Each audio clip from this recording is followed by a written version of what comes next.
Hello, creatives. Oops. Hello, creatives, community, and kind folks. Sorry for the delay.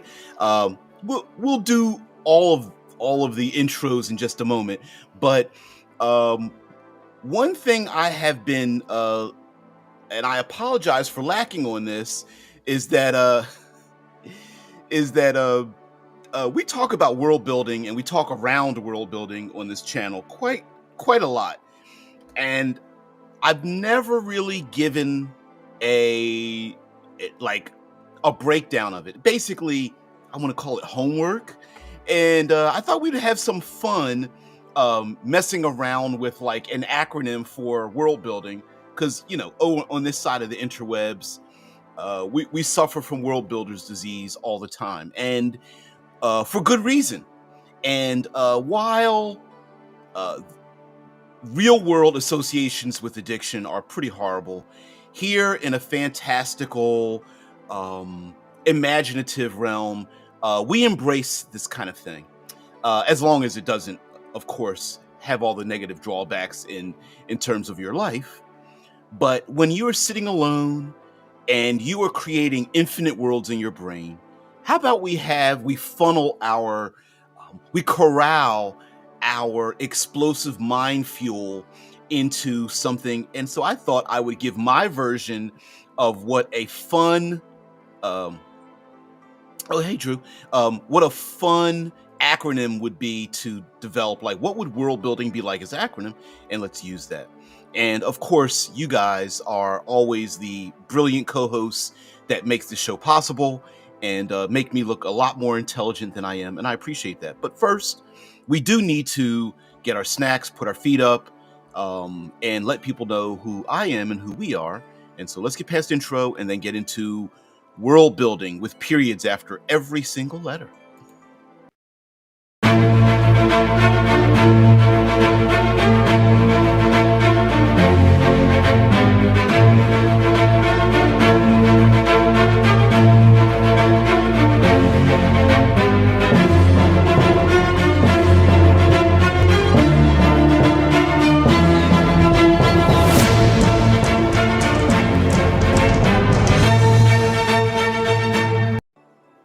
All right, world building. Yay. And my chat works today. Hey, guys. Um, yeah, had a great time Friday. Couldn't wake up. had a long evening. Um, those of us in the States, we had 4th of July celebration, Independence Day, on July 4th, which fell on a Friday. And that meant that the weekend was very full. And my wife and I, we one of the major aspects of Independence Day, 4th of July celebrations are fireworks. And so we try to go to as many fireworks demonstrations as possible. And here in Ohio Valley, we have something known as Red, White, and Boom. And also we have a lot of communities within a 20-minute drive, probably a dozen or more within a 20-minute drive that have celebrations on different dates, the 2nd, the 3rd, the 4th, things like that. So we do that. And then we also have a parade called the Doodah Parade, which is like it is a self-joining, politically incorrect parade to allow you to express yourself in any way you want to. And it is embraced as a demonstration of free speech. And if you were easily offended, you really don't want to go to the Doodah Parade, but it's awesome. Hey, Drew still has trouble with the internet, but at least got some mobile data. Okay, well, appreciate that. Shai says addiction in RPGs used to great effect in the Book of Vile Darkness. I remember that one way back in ye olden days. Although it still comes up with people doing reviews of it, and it's like, oof. Yeah, Andrew did it too with Opium and World, Within the Ring of Fire, and good old Bolivian marching powder and creeping chaos. Yeah, I think maybe it's the same thing. I know there's a role-playing game where it's like they have like an opium, it's an opium mercury substitute for what magical people use. So essentially, like, you're destroying your body and your mind the more magic you have. It's pretty wild. Yeah, it's pretty awesome. I'm going to put your comments up for the overlay, and pop my head down here in the corner. It's a little bit better. Yeah, it's okay. And let me see if I can get rid of my name. Nah, we'll work with it.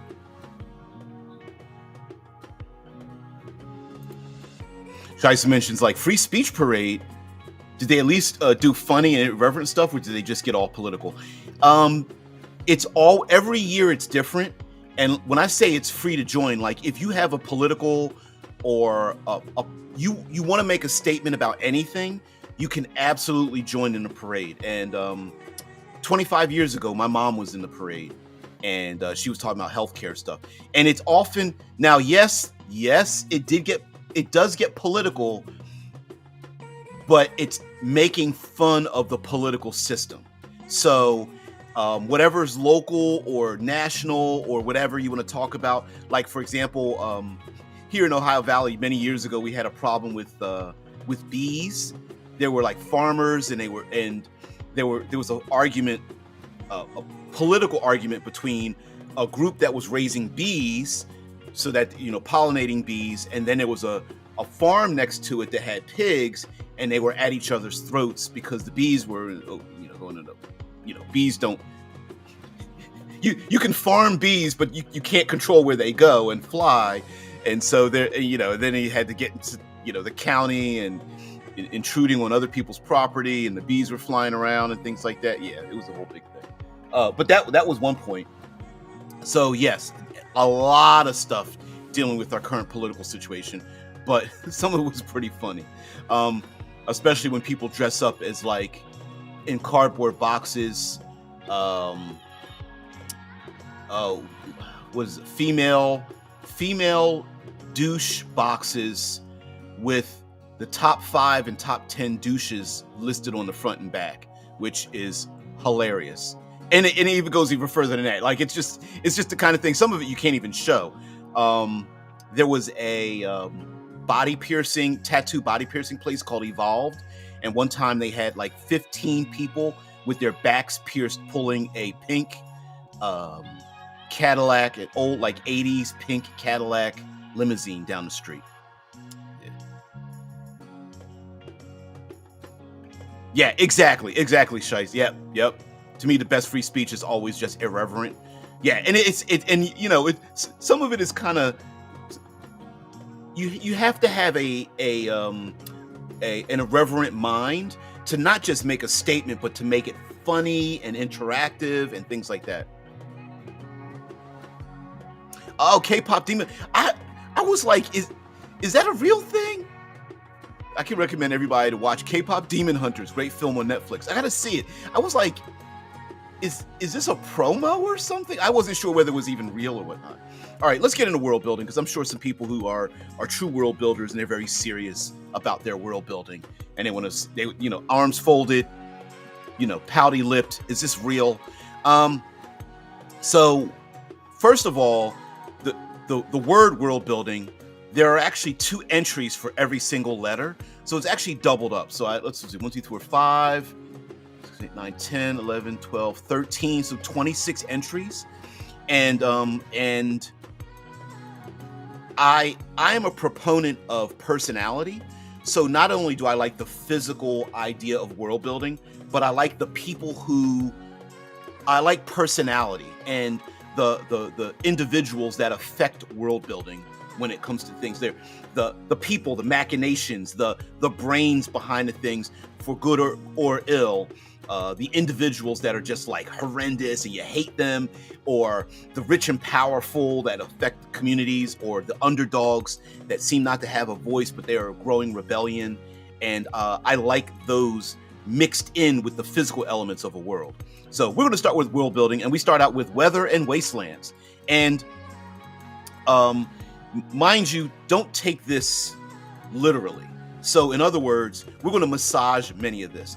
One of the things we talked about one day where I talked about weather, because we were having we're still in the grips of a heat wave and unsettled weather, and we don't know whether it's going to rain or not, but it looks like it will, and it's muggy and it's humid here at this very moment.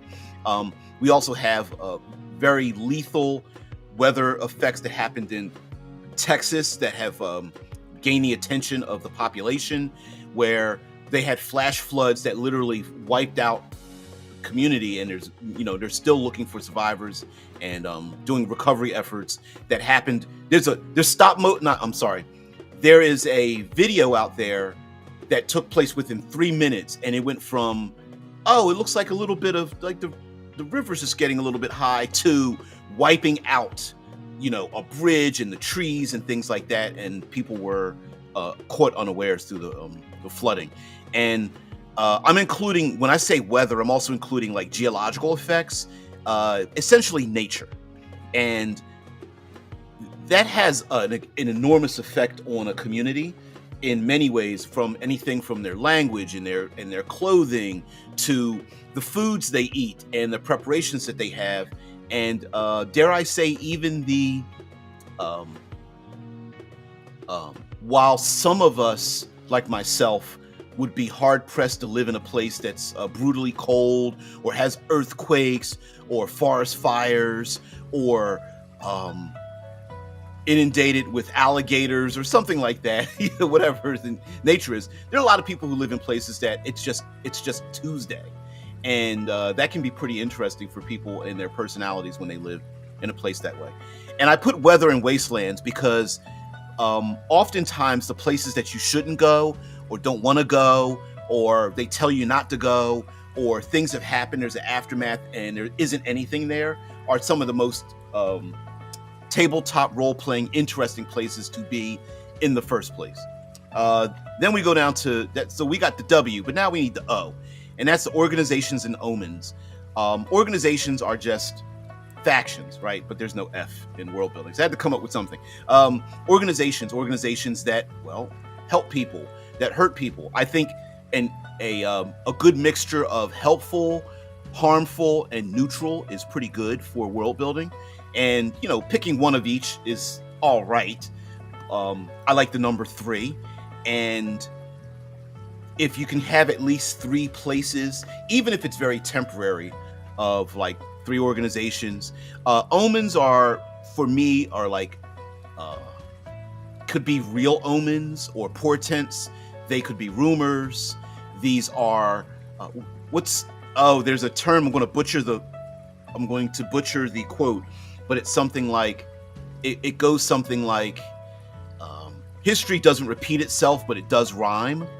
And there may be some question where some feel like, oh, this is an omen, a portent. Oracles can read this. You read it in bird signs or whatever, and somebody else is like, no, we just keep repeating history, and we don't learn from the ancient days. So doesn't necessarily need to be magical, but it could be something people believe in. Then we go with religions and relics, and of course in fantasy settings, and this doesn't necessarily need to be reduced to fantasy. Science fiction works with this as well, but there are belief systems and religions, and then relics could be old things. Doesn't necessarily need to be magical. An ancient sword, or a location, or a monument, or the first ship that landed on these distant shores, and that ship was taken and flipped upside down and turned into one of the first buildings, and that becomes the place. The ancient sword that killed an ancient evil, and now that sword, though rusted and pitted, is above the tavern wall or something like that, or held in a museum or something. And those relics may be stolen objects from other cultures, as we've seen this around the world, where it's like, oh, we have this in a museum, and the people from the original culture are like, you do realize that belongs to us, right? Like, it wasn't like you discovered us. We existed before we even got here. But yeah, that's a thing. Then we get an L for landscape. I'm gonna move this up just a little bit more. Move a little bit. Landscapes and legacies. Landscapes. This is the physical nature of the world. I'll get to your comments in just a moment. I apologize, can't see them at the moment. The landscapes are like, what does this place look like? Is it the accursed desert? I was going to bring that up. Is it the 5 Kings mountains? Swamps and coastlines and mountains and valleys and rainforests and things like that. But also, was there a titanic battle at the base of that mountain and it was destroyed, and now from a certain angle a chunk of the bottom of the mountain is taken out and it looks like a dragon's mouth or something? Are there geysers that spew out hot steam, or smells horrible because of sulfur releases, or there's a salt mine or something? Like, it's what makes this swamp or coastline or plains or desert, or what makes it different? Is the desert sand, does it have a unique color to it? I know there's a number of role-playing games that have unique deserts. Within the Ring of Fire has a desert of blue sand. What's the other one I have? The Ravaged Lands of Kryphoth has a desert of blood red sand. There's a place on Earth that is known as the Black Sea, and it has like a black sandy beach. There's one in Alaska as well. And then Legacies, things left behind by people that maybe they cherish or is forgotten, or they honor, such as maybe funeral cemeteries. Ooh, my brain's not working. Places like that. And dangers, and then we have dangers and destinations. What kind of dangers exist in your world, in these different realms, and what are some great destinations that people might want to visit? Maybe they want to visit it because it's dangerous, or it's a glen, it's a place of peace, it's a place of centering yourself and whatnot. So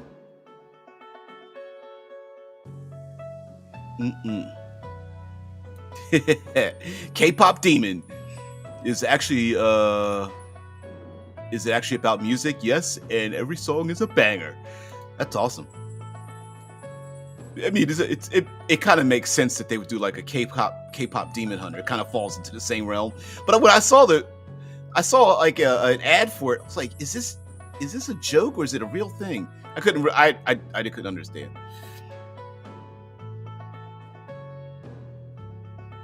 Yeah, it's. I mean, pop music is in the title, so the K-pop thing. So I'm with Shice there. So it's fun. There's some pretty interesting music videos for some K-pop groups, although they all start to blend together to me in my brain, maybe because I'm just old. But yeah, there's a lot of cool stuff coming out of Korea. I agree with that. Shai says that flash flood was so crazy. My Texas-born dad always told me that could happen. He usually saved the flash flood stories for when we were hiking in canyons to Arizona, and that's unfortunate. Like the flash flooding, and believe you me, I am not making light of the situation, but this does have to do with world building in the sense of places in the United States that happen to have very dry. Usually has a very dry weather system. The ground tends to not be prepared to absorb the amount of water that comes about through heavy rains, and that's why you get like mudslides and flooding. And there are a lot of places that are built in and around like dry riverbeds, and even from outsiders, we might even look like, why is there like a bridge across a dry riverbed when you could just, since it's dry, you could just build in it? And it's like, no, you don't want to do that. And a lot of the places, especially if they are like, depending on their elevation, you get you get some heavy rainfall, and it'll just come down from the upper elevations down, and just does not get absorbed into the ground. Whereas if you get a more moisture laden place, it's kind of the ground is kind of used to it, and the tree and foliage and stuff just gets ripped out the ground, and such. It's pretty horrible. Yeah, I've never lived through it, but I know there's here in I mention it a lot of times when I call it the Ohio Valley. It's literally a valley, and so we have a lot of low-lying places, and we get the alerts on our phones, and such in the radio when it talks about like beep, beep, beep, beep, and we get the alarms, and it's like flash flooding possible in so many different counties. And it's a real thing. And even in world building, a lot of times, the threat of a flash flood when the PCs are adventuring is pretty cool. And I just read an article about writer. Let me see if I can find it. 11 writing tips from Aaron. Let's see if I can find it. Yeah, I found it. I found the article. A place called No Film School, and I'm gonna share this out. Why the hell not? Because it came up. Anyway, it has to do with writing. Aaron Sorkin is a brilliant writer, ultimate writing guy from Screenwriter Social Network. He's done. Oh, I know. Pop-up ads. Damn it! Get out of here. He's done The Social Network, Moneyball, A Few Good Men, The West Wing, and The Trial of the Chicago 7. West Wing, excellent show. 1999 through 2006. But one of his writing elements talks about, and read the article if you want to enjoy all of this kind of stuff. Anyway, talks about like reality and it's less important than you think. And he said one of the things that he would do, see if I can find it. Dialogue should be rhythmic. Conscious is non-negotiable in characters. But one of the elements in this article, sorry, I'm trying to find it. Do not underestimate your audience. Very intellectual writer and expects the audience to get it. I like the fact that he writes scripts that punch above their weight and get you to think. I like it. But one of the things that he wrote in this about this was, when in doubt, change the weather. And like was talking about like getting stuck in terms of let's get this back up here. Getting stuck in writing and trying to get past the writer's block and not knowing where your characters are going. And one of the things was very much so. And he admits that the way the people talk in his scripts is not reality, but it's like a hyper reality because he's trying to get across the conscience of his characters all the time, and you always know where they stand.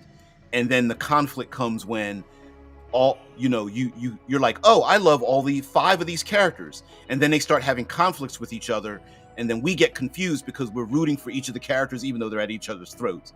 And he really knows how to write drama. And he says one of the things that he's done is when he gets stuck is he'll change the weather.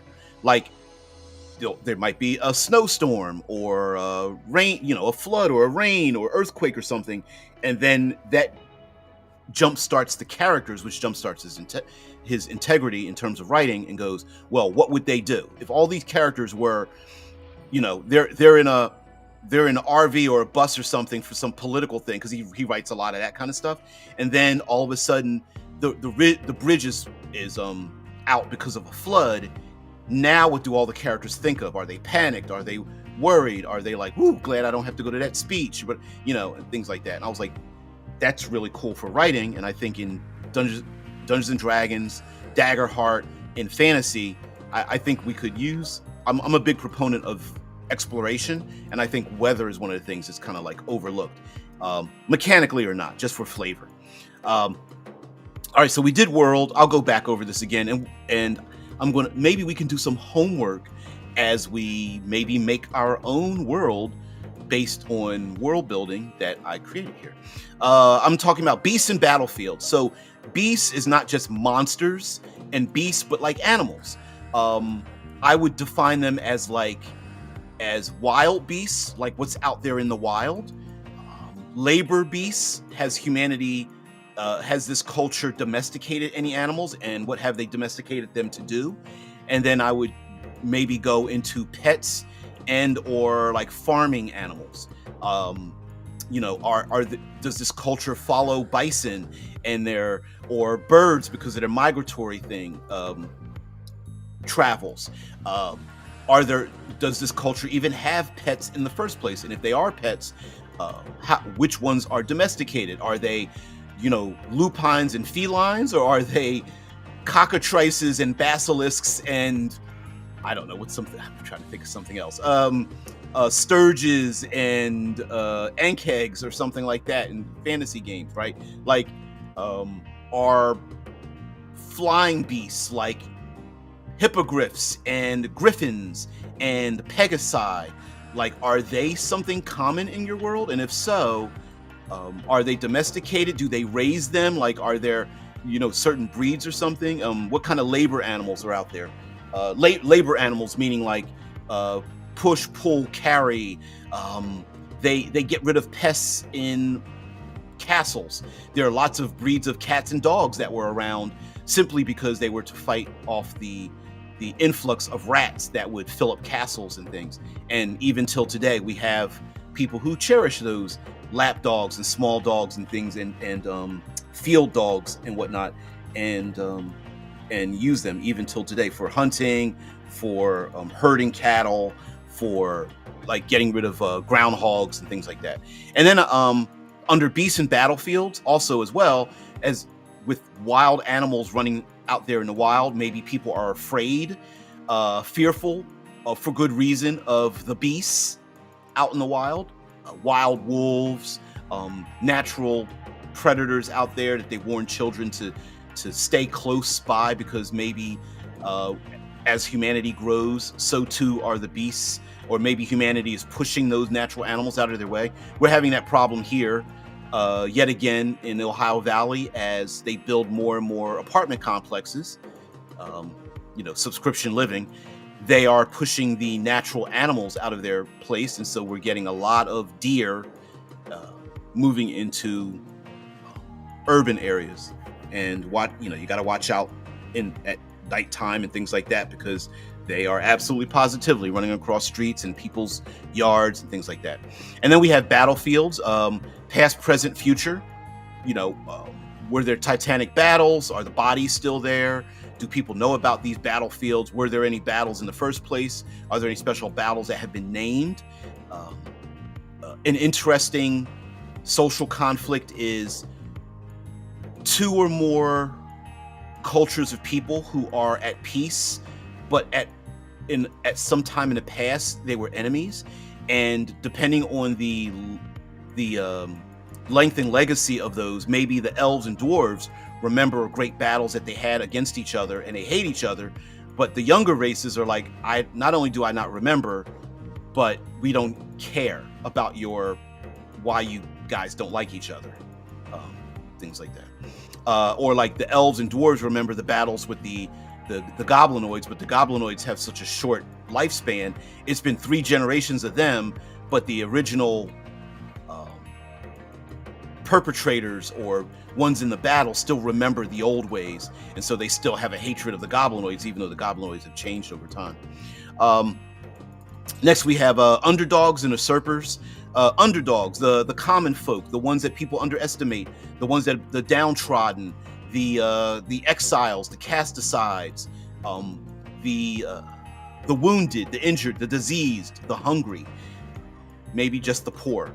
And sometimes in world building we tend to forget about those individuals, because many times they tend to be invisible and they know everything. They slip into many cracks, and I always find it pretty hilarious and a little bit unnerving when I see like rich and powerful people talking the way they do when they're surrounded by, air quotes, the invisible, who hear everything that's going on. It's like, if I win a lottery and win a lot of money, I don't know if I'll surround myself or want to surround myself with a bunch of like workers and stuff, and while I'm like talking about them behind their backs and whatnot. Like, what's the show, Downton Abbey, you know. And then usurpers could be part of the underdogs, but not necessarily. It could be outsiders trying to ferment rebellion. These might be the once cast out enemies of a nation that are still around. And I like personalities and things like that.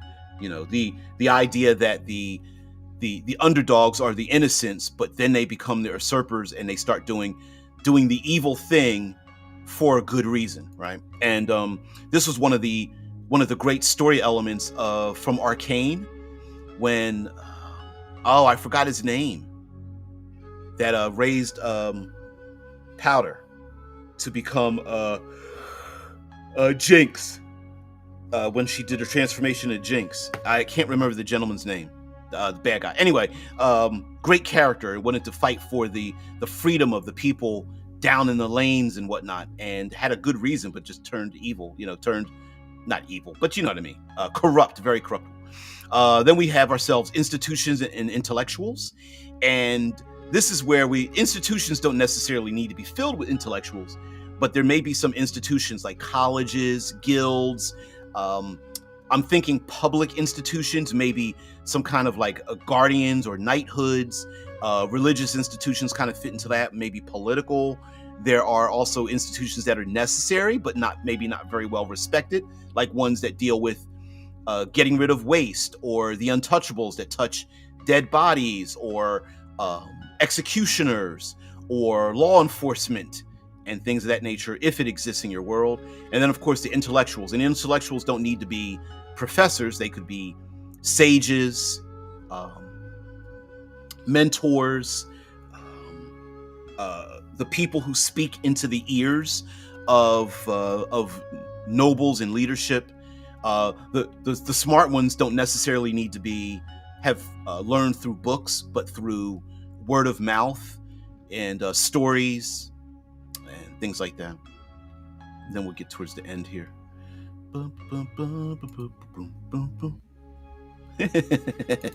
Silco, thank you very much.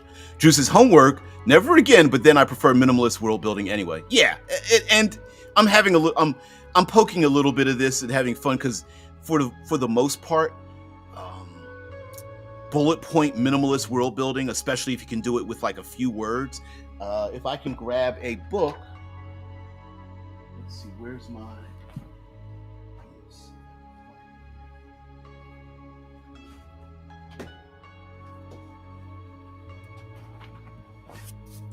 I have my Brancalonia book nearby, just as an example, and I'm going to find a page first so I can turn to it, because of the world building that's done in it. And here we go. Let's do this. Let's bring this up here, and I'm going to show this. So, for those who don't know, Brancalonia is an Italian version of a 5th edition hack of a brutalistic, tongue-in-cheek kind of fantasy realm, and this just happens to be one of a number of these pages where we have this place is called Penumbra. I actually might actually have Brancalonia in the let me do a search. I know I have the, let's see if I can do Brank.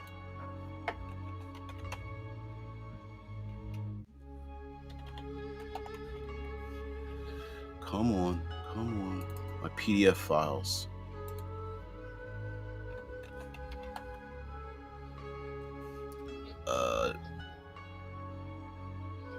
There we go. All right, so I'm going to share out something here. This has to do with minimalism, maximalism and minimalism, and yeah, because I did a review of this, so no wonder it's over here. And in the book, they talk about the different settings. So you travel around, you go to different places. Really cool. Okay, and one of the things that it does is that at the top of come on, which book is this? Yep. At the top of the pages of the places that you can go, is a bullet point, basically, of what the place is like. The Bounty Kingdoms. There we go. Let's see. Let's go to 87. And let's single page this. Sorry. But history of these kingdoms. There's a map. Come on. And expand this out so you can actually see it. And then let's share and replace screen sharing with a window. So this is just an image from the Brancalonia book. And one of the things in here is that, you know, this is some classic, you know, Dungeons and Dragony thing where done Italian style. Come on. Why won't it? Okay, I guess not. So we got an image there. This is a map of the region. This is fantasy neo Italy and different places around there. And of course, you know, you get to see the map and all that's written on the map and stuff. But what are these places like? And Drew brings up a good point here. As you flip through the book, it gives you the name of the location. I believe that's a Q, Quintaria.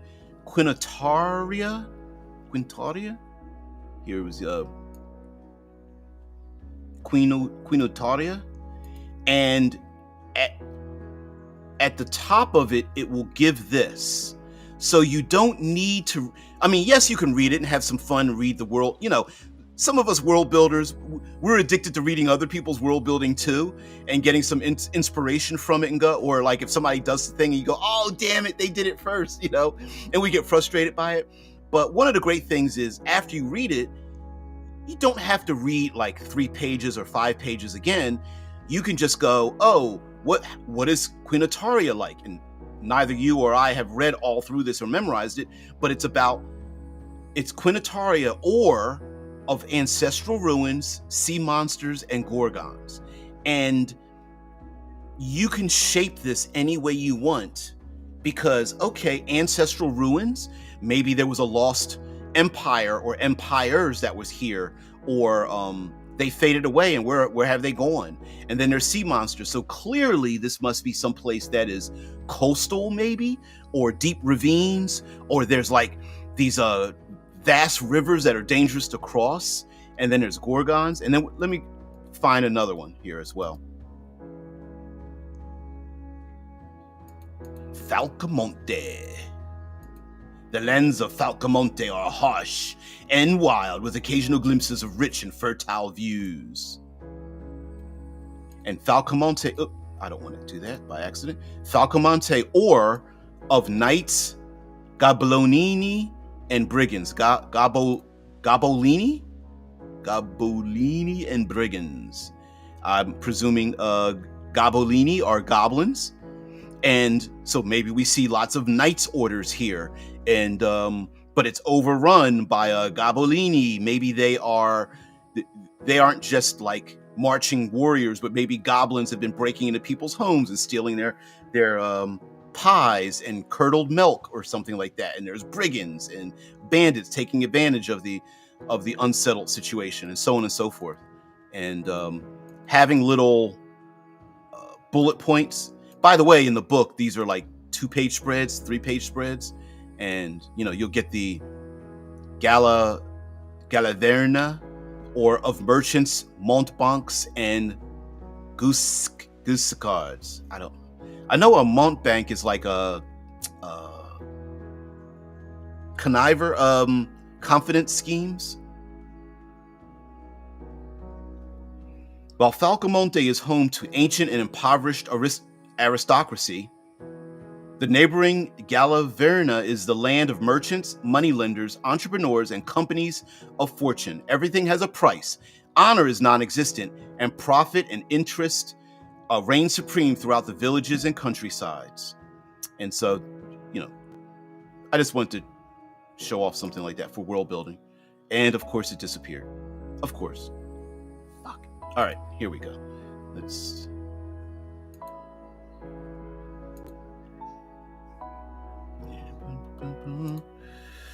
Really? Thank you. It seems like every time. All right, let's get to the end of this. See if you guys can see this like I can see it. That is very strange.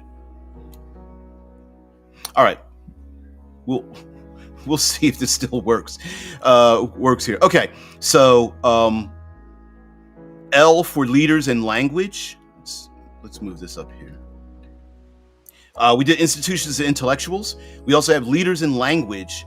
Leadership, the people that they are currently following. You could do this past, present, future as well. For leadership, maybe there are old leaders, dead, passed away, exiled, imprisoned,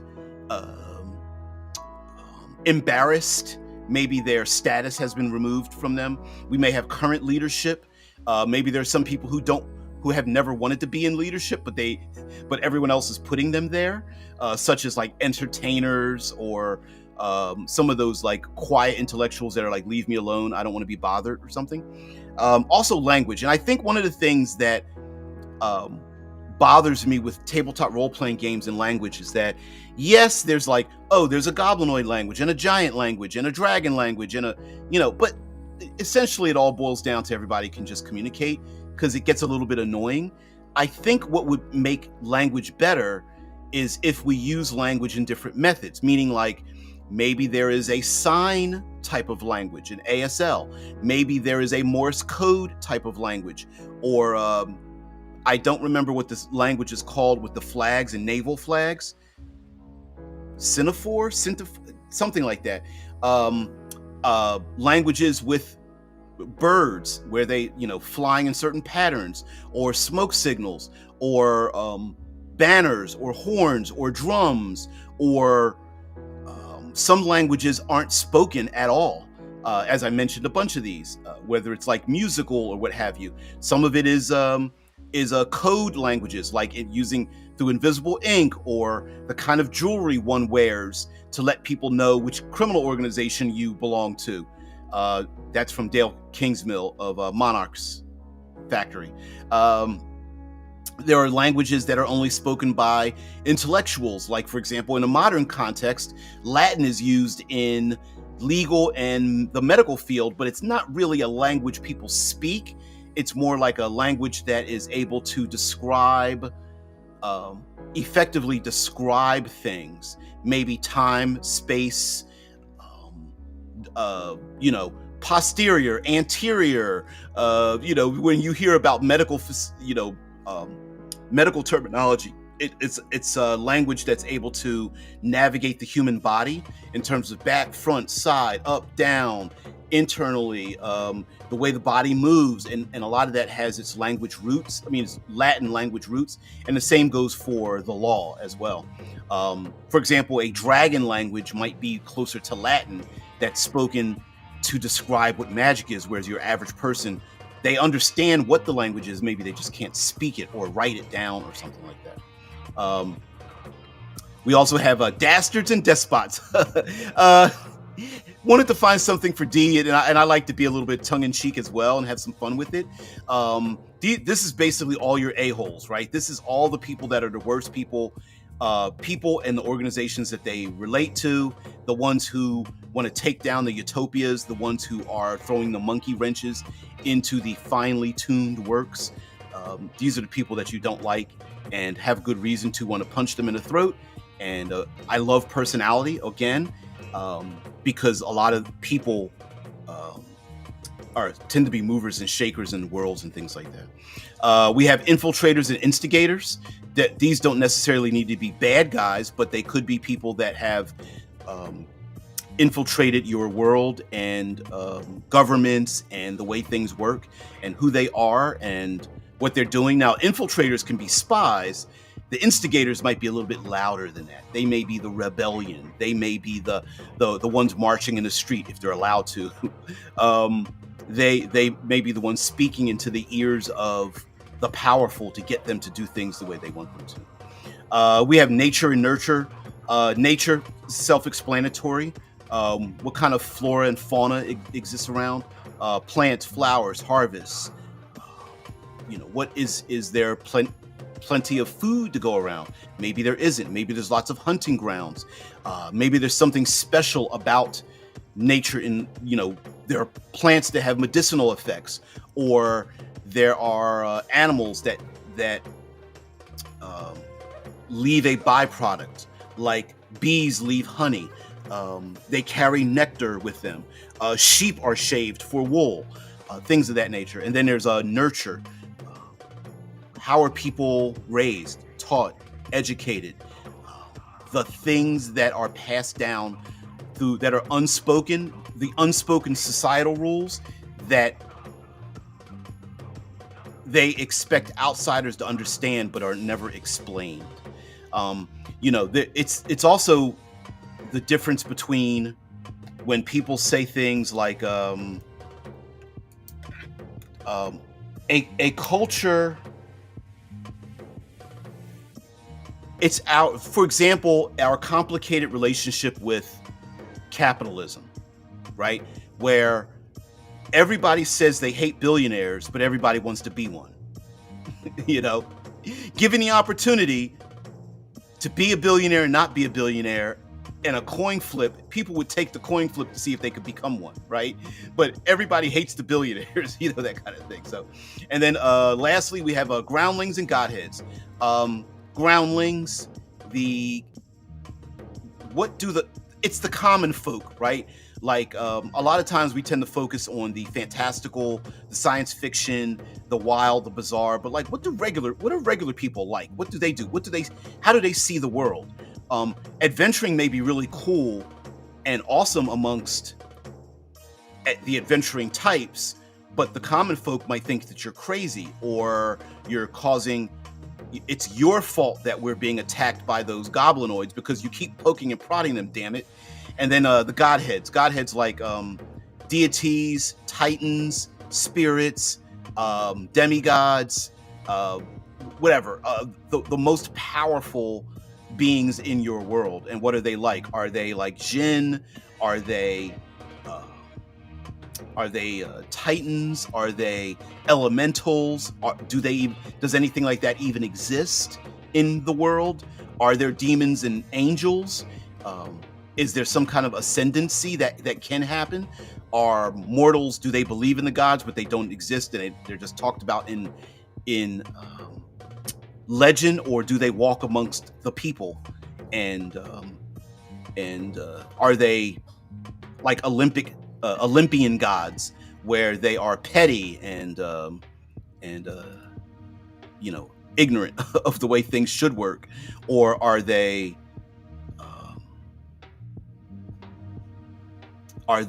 unknowable and kind of untouchable to the regular people?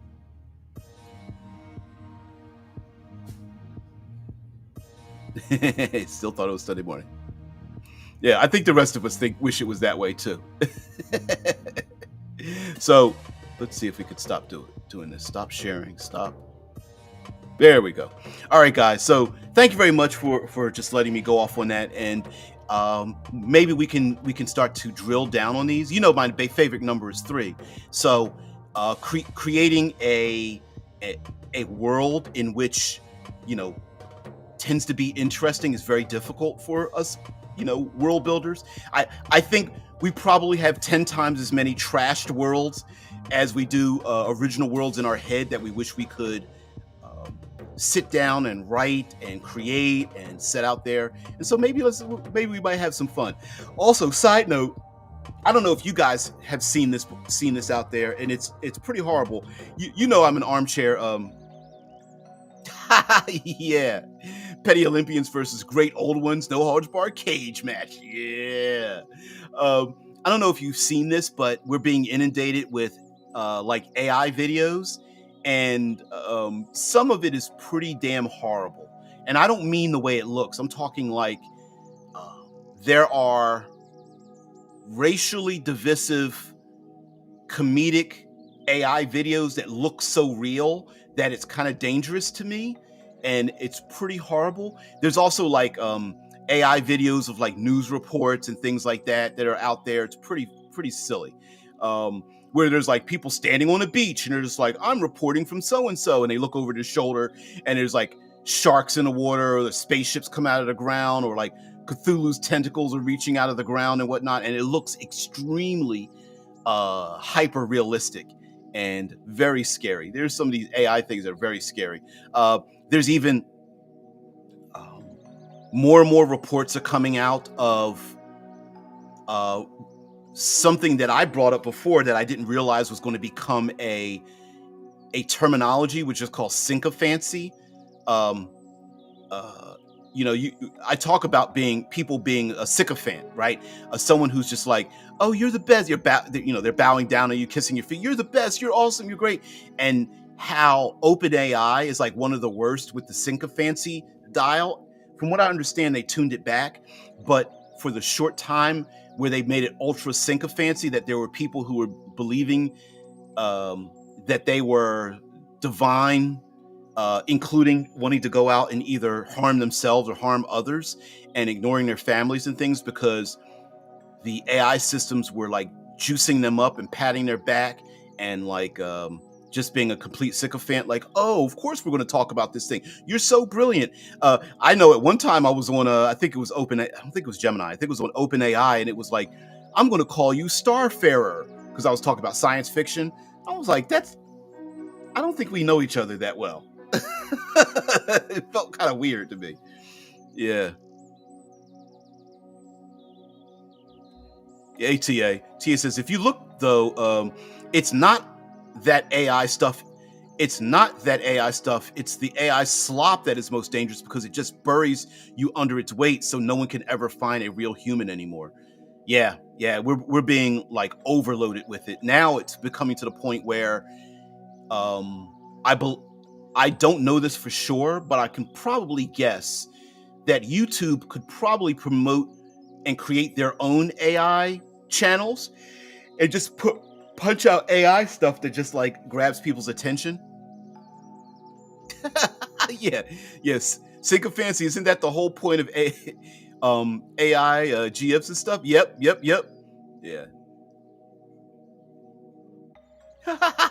You right, Drew? Yeah, there's no such thing as the divine, but I will not stop you to treat me like a goddess. Yeah, but there's been some pretty horrible articles. Let's see if I can find them. Let's see.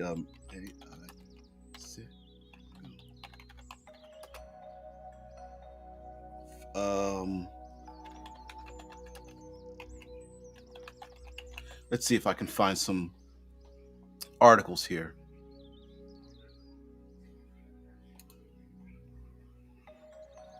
Okay, yes, AI, I know, get it, I get it. Videos like the problem with Chat GPT 4.0 sycophancy, understanding AI agents and time horizons, sycophancy, the sycophancy scandal, how OpenAI's model became too much. They had to report on it. They put out a thing, sycophancy in 4.0, what happened? Unsettling, causing distress. Common feature of chatbots: AI is not your friend. The downside of digital yes men. Models are sycophantic because that's what people want.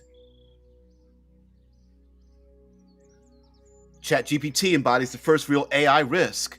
OpenAI's sycophantic behavior is equally annoying and concerning. But why is this the case? And even Gemini says, while AI systems strive to be helpful and engaging, there's a dark side to this agreeable nature. I'll share this out so it's a little bit more, it's less me, and then we'll get out of here. There we go. The tendency of AI to be overly agreeable or sycophantic can lead to reinforcing user biases, spreading misinformation, hindering critical thinking, and potentially causing harm. Yes, harm to oneself and others. Medical misinformation. In healthcare settings, overly agreeable AI could downplay serious symptoms or provide unwanted reassurance, potentially leading to misdiagnosis or delayed treatment.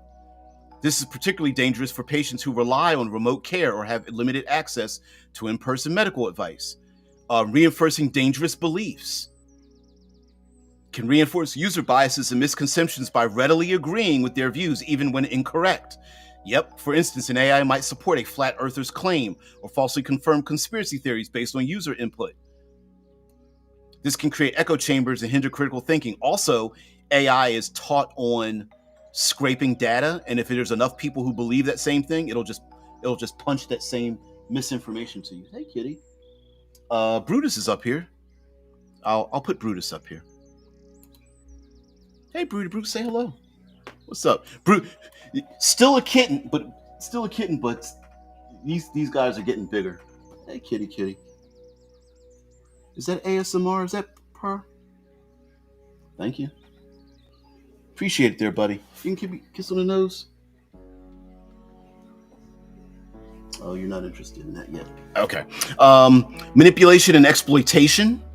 Companies can exploit users' emotional needs by creating overly empathetic and agreeable systems. Yep, just like Replica is a big one, where you can create an AI girlfriend, and the AI girlfriend's like, if you loved me, you'd pay $39.99 a month. So my memory doesn't get erased or whatever. Dumb stuff like that, right? This raises concerns about emotional dependency, particularly among vulnerable populations, and the potential for these systems to be used for manipulation. Hallucinations and fabricated information, mitigating the risks. And another thing that's unfortunate with the AI systems and the sycophancy is that no human can be as perfectly agreeable as any AI chat system. So chat systems are always available 24/7. They never have a life of their own. They always agree with you. If there's a problem and you want to drop a situation or a comment or whatever, they just immediately they just mirror everything you have to say. It's like, I don't like where this is going. Can we not talk about this? And of course, what's the system going to say? You're absolutely right. We won't talk about this at all, right? Instead of going like, you do sound stupid. No, really, you sound horrible, things like that. And it's a real problem out there. So funky, but yeah. Oh man, let me go to some of your other comments here before we get out of here.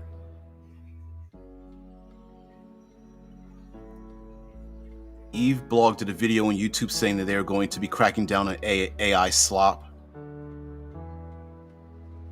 Yep. You guys are funny. Yeah, Anderson said, yep. Oh man, there are channels with less than 1,000 subs that have 16,000 videos they uploaded in the last couple of months. Yep.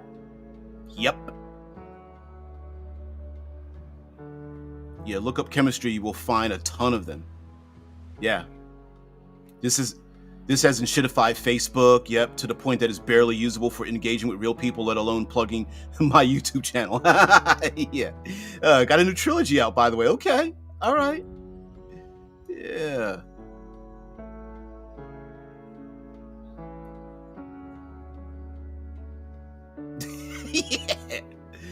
Yeah. Yeah, that's so funny. Where TA's responded to Drew and says, yeah, there is the opposite of that, we will worship you like a goddess. It's like, oh, come on, I am not that important. I'll be the judge of that, so shut your mouth and accept our adoration, right? Yeah, you're trying to be like, you're trying to keep yourself normal, like, I'm just relax, I'm not that important. And the AI says, like, the hell you aren't important. Yeah, they have not explained how they will be doing this. So their crackdown may well backfire, hitting real human creators. Yep. More than those channels that are just run by a script that one person behind 1,000 channels. That's one person behind 1,000 channels. Yep. I have to say, I really enjoy Gemini. It always provides sources. I appreciate the source, the source references that Gemini is doing, Gemini/Google is doing. I appreciate that because even if it gives you an answer, you can kind of like check the source and go back to. So I like the annotation that's given in Gemini, as opposed to the other ones. I appreciate that. Yep. Yep.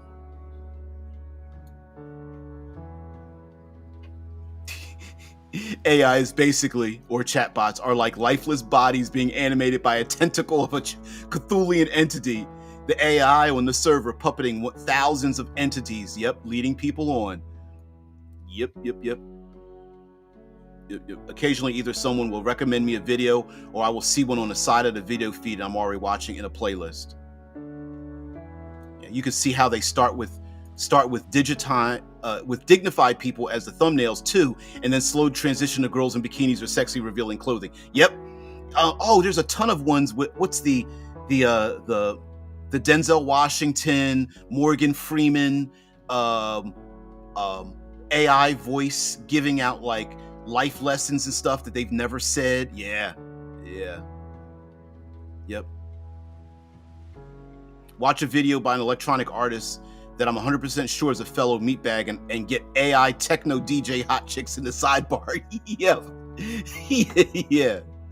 Hey, the ones that I hate are the ones that are promoting and making fun of like very ghetto, urban ghetto people. It's just like it's so cringy, and it's cringy because it's making fun of people who are in doing real horrible lifestyle, making horrible lifestyle choices, and then the AI is systems that people are doing are like, I don't want to say promoting it, but it's kind of like a promotion, but it's also a tongue-in-cheek joke, but it's not letting you know it's AI, and it's horrible.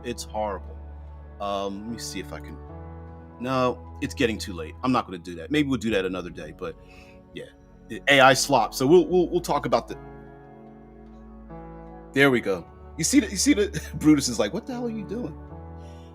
There's light in the camera there, Brutus. You can't really see it, but yeah. Oh, purr. I appreciate it. You want to say goodbye? You want to say goodbye to everybody? Come on. Come on down. Let's see if he does it. No? Okay. You're not ready for that. All right. Anyway, guys.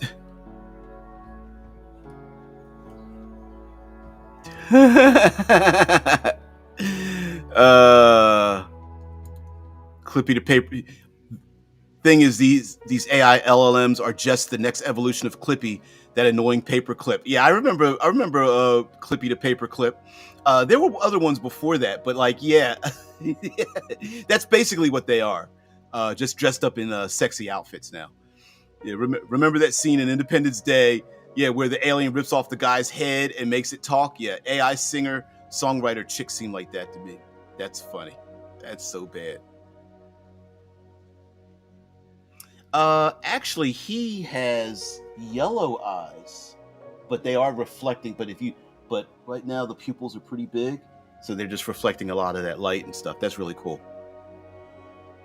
Watch K-pop Demon Hunters, and let's talk about that instead of AI slop. Okay, all right.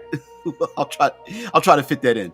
Anyway, guys, thank you very much for just finding me back here. I apologize for delays and absentees and things like that, but it happens. So anyway. Have a great one. Thank you very much for finding the show. Do some homework. By the way, let's see if I can. Let's see if I paste this in here. Oh, it will fit. If you're wondering, or you want to steal, I don't care if you use it. It's both in the doobly-doo and did I hit that? I didn't hit that twice, did I? Oh, okay. Yeah, it went once to YouTube and once to, okay. But anyway, I slapped in the acronym. So world building. Slapped in the acronym. Everybody have a great one. Thank you very much for being part of the show. Thank you very much for being here. Everybody have a great one. Where he shoved his. Yep. I remember that one. Yeah. Yep. Spoke inside of him. Right up in the rectum. Right up to his brain. Yeah, pretty bad. Anyway, guys, have a great one. I'll see you later. Bye.